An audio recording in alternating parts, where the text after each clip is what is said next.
Hey there, I'm Ray, drummer, piano player, producer, all these things, a bunch of stuff for the Builders and the Butchers. Probably the most common question I get about the band is, you guys got two drummers, like a two-drummer thing, which isn't a question, but it's a good observation. The second most common question I get is, you're really tall, which again isn't a question, but I agree. I think I know what everyone's getting at, so here's why you play drums like that.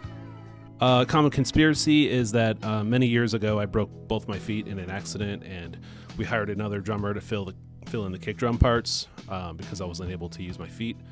While it is true that I broke both my feet, not on purpose, we had already been doing the two drummer thing since the beginning of the band. Originally it was me and Paul Seeley, then it was me and Brandon Hafer, then it was me and Baby Sasquatch, and then it was me and Mr. Doctor, then it was me and Whale Wolf, then it was Clown Horse, Land Lion, Ball of Hair, and now it's Justin Beyer, who's been the current drummer for over 10 years now.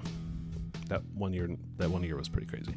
But the real reason that we used to want to be like wandering minstrels. Like, we would strap on acoustic instruments. I'd have a little marching snare strapped on. Paul would have a random kick drum that he'd play with a stick.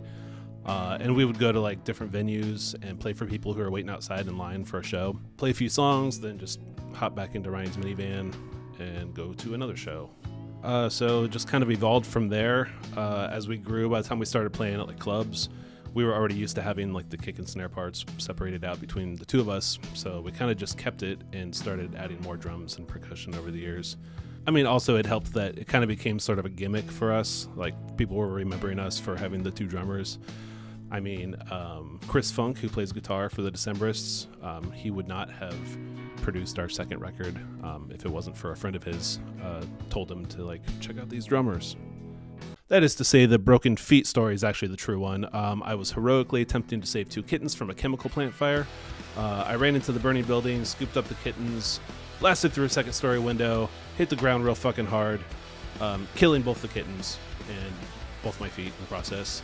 But, you know, the tour needed to continue, so we did what we had to do, and as they say, the show must go on.